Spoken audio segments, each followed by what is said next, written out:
Assalamualaikum warahmatullahi wabarakatuh. Perkenalkan, nama saya Dewi Meftania, rekan saya Niken Septiani dan Burhanuddin Yusuf Arifin. Di sini kami dari kelompok 1 ingin mempresentasikan materi tentang evaluasi kebijakan publik tingkat nasional dan tingkat daerah. Adapun pokok bahasan materi yang akan kami bahas yaitu yang pertama, definisi evaluasi kebijakan, yang kedua, pendekatan terhadap evaluasi, yang ketiga, model-model evaluasi kebijakan publik, dan yang keempat, analisis kebijakan tingkat nasional dan tingkat daerah. Yang pertama yaitu definisi evaluasi kebijakan. Evaluasi kebijakan publik merupakan suatu proses untuk menilai seberapa jauh suatu kebijakan publik dapat membuahkan hasil, yaitu dengan membandingkan antara hasil yang diperoleh dengan tujuan atau target kebijakan publik yang telah ditentukan. Yang kedua yaitu pendekatan terhadap evaluasi. Menurut William Endan, terdapat 3 jenis pendekatan terhadap evaluasi. Yang pertama yaitu evaluasi semu. Evaluasi semu adalah pendekatan evaluasi yang menggunakan metode deskriptif untuk menghasilkan informasi yang terpercaya dan valid mengenai hasil-hasil kebijakan tanpa menanyakan manfaat atau nilai dari hasil kebijakan tersebut pada individu, kelompok, atau masyarakat. Asumsi yang digunakan dalam hal ini yaitu ukuran tentang manfaat atau nilai merupakan sesuatu yang terbukti dengan sendirinya atau tidak kontroversial. Yang kedua yaitu evaluasi formal. Evaluasi formal adalah pendekatan evaluasi yang menggunakan metode deskriptif untuk menghasilkan informasi yang terpercaya dan valid mengenai hasil-hasil kebijakan berdasarkan sasaran program yang telah ditetapkan oleh pembuat kebijakan. Asumsi yang digunakan dalam hal ini adalah bahwa sasaran dan target yang ditetapkan secara formal adalah merupakan ukuran yang tepat untuk melihat manfaat atau nilai dari program dan kebijakan. Yang ketiga yaitu evaluasi proses keputusan teoritis. Evaluasi proses keputusan teoritis adalah pendekatan evaluasi yang menggunakan metode deskriptif untuk menghasilkan informasi yang terpercaya dan valid mengenai hasil-hasil kebijakan yang secara eksplisit diinginkan oleh para stakeholders. Dalam hal ini, evaluasi keputusan teoritis berusaha untuk menentukan sasaran dan tujuan yang tersembunyi dan dinyatakan oleh para stakeholders. Yang ketiga yaitu model-model evaluasi kebijakan. Yang pertama, model evaluasi kebijakan William Endan. Yang kedua, model evaluasi James P. Lester and Joseph Stewart Jr. Yang ketiga, model evaluasi Ernest R. House. Yang keempat, model evaluasi James Anderson. Yang kelima, model evaluasi Bingham and Felbinger. Yang keenam, model evaluasi Howlett and Remes. Yang ketujuh, model evaluasi Wibowo dan kawan-kawan. Selanjutnya yaitu analisis kebijakan tingkat nasional dan tingkat daerah. Di sini kami mengambil program Keluarga Harapan dan tingkat daerahnya yaitu program Gotong Royong.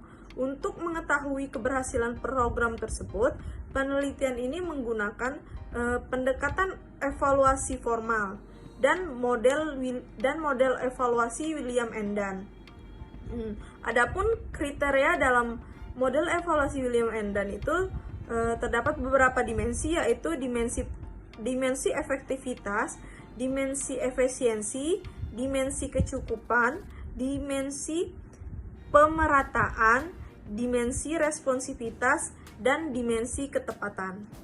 Selanjutnya akan dijelaskan oleh rekan saya Niken Septiani. Analisis kebijakan tingkat nasional program Keluarga Harapan. Menganalisis program Keluarga Harapan atau PKH dilihat dari sisi tipe-tipe kriteria evaluasi kebijakan oleh William Endan, yaitu yang pertama dilihat dari dimensi efektivitas. Dalam dimensi efektivitas ini, tujuan PKH sudah tercapai pada data Kementerian Sosial bahwa program Keluarga Harapan menurunkan kemiskinan semakin mengemukakan jumlah penduduk miskin di Indonesia. Sampai pada bulan Maret tahun 2016, makin sebesar 10,86% dari total penduduk atau 28,01 juta jiwa dari data Badan Pusat Statistik tahun 2016. Yang kedua, dimensi efisiensi. Dalam dimensi efisiensi ini mengenai biaya, waktu, dan tenaga, peserta menilai bahwa di indikator biaya bantuan mereka telah mendapatkan dana yang telah sesuai dengan data yang ada di pendamping. Sedangkan di indikator waktu, untuk penerima PKH mengeluhkan karena masih ada atau sering keterlambatannya mengeluarkan dana bantuan program Keluarga Harapan kepada peserta program Keluarga Harapan. Dan juga masih ada rumah tangga sangat miskin yang belum terdaftar dalam program Keluarga Harapan. Akibatnya, para rumah tangga sangat miskin banyak yang mengeluh dalam indikator ini.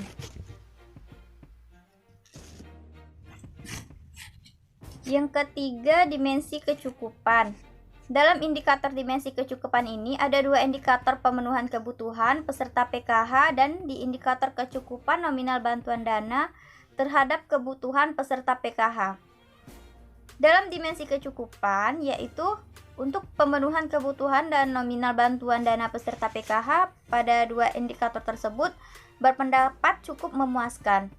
Berdasarkan dari berbagai berita mengemukakan bahwa bayaran di bidang pendidikan masih ada rumah tangga sangat miskin yang merasa bantuannya itu belum tercukupi. Yang keempat, dimensi pemerataan. Dalam dimensi ini, masyarakat cukup memberikan kontribusi yang belum cukup memuaskan. Dari dana yang didapatkan oleh rumah tangga sangat miskin, penerima PKH menyatakan bahwa dana bantuan tersebut belum merata. Salah satunya di daerah Kecamatan Cakung, Jakarta Timur, masih ada 3.500 dari 15.000 yang mengeluhkan belum terdaftar sebagai penerima program Keluarga Harapan. Yang kelima, dimensi responsivitas. Dalam dimensi responsivitas ini memiliki pertanyaan pokok berupa apakah hasil dari kebijakan tersebut memuaskan kebutuhan, preferensi, atau nilai kelompok tertentu. Pengetahuan dari rumah tangga sangat miskin atau RTSM terhadap program PKH ini dilihat sudah cukup puas dengan pelaksanaan program Keluarga Harapan ini. Yang keenam, dimensi ketepatan. Dalam dimensi ketepatan, masyarakat yang menerima PKH merasakan bahwa program ini belum sepenuhnya tempat sasaran karena masih ada keluarga yang kurang mampu yang belum mendapatkan bantuan program Keluarga Harapan, sedangkan keluarga yang tergolongkan mampu justru malah mendapatkan bantuan dari program Keluarga Harapan tersebut. Baiklah, saya akan menjelaskan mengenai analisis kebijakan program gotong royong di tingkat Kota Palembang. Dilihat dari sisi tipe-tipe kriteria evaluasi kebijakan William Dunn, yaitu pertama, dimensi efektivitas. Dimensi efektivitas memiliki pertanyaan pokok berupa apakah hasil yang diinginkan telah tercapai. Dalam dimensi efektivitas ini, kegiatan gotong royong di Kota Palembang sudah berlangsung secara efektif. Terlihat dari pemerintah Kota Sumatera Selatan memperoleh prestasi berupa penghargaan bergengsi di bidang lingkungan, yakni Piala Adipura ke-11 kalinya. Yang kedua, dimensi efisiensi. Dimensi efisiensi yaitu seberapa banyak usaha yang diperlukan untuk mencapai hasil yang diinginkan. Dalam kegiatan gotong royong ini sudah efisien. Dilihat dari segi pelaksanaan waktu, kegiatan yang dilaksanakan setiap hari Minggu dilakukan oleh seluruh masyarakat Kota Palembang. Yang ketiga adalah dimensi kecukupan. Dalam kriteria kecukupan ini, kegiatan gotong royong yang dilakukan belum memuaskan. Wilayah Kota Palembang sudah cukup bersih dengan adanya program kegiatan gotong royong ini.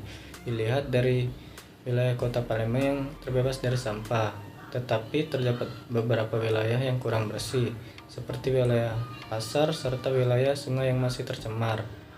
Yang keempat, dimensi pemerataan. Kegiatan program gotong royong oleh Wali Kota Palembang yang melimpahkan kewenangan terhadap pengawasan gotong royong kepada Sekretaris Daerah Kota Palembang, asisten, staf ahli wali kota, kepala organisasi perangkat daerah, camat dan lurah, serta pimpinan badan usaha milik daerah Kota Palembang untuk melakukan pengawasan terhadap pelaksanaan gotong royong di semua tingkat yang telah sesuai kewenangan masing-masing. Yang kelima, dimensi responsivitas. Masyarakat Kota Palembang cukup puas dengan adanya program gotong royong ini karena kegiatan gotong royong ini selain menciptakan lingkungan yang bersih juga mempererat tali silaturahmi antar masyarakat dan Pemkot. Yang keenam, dimensi ketepatan.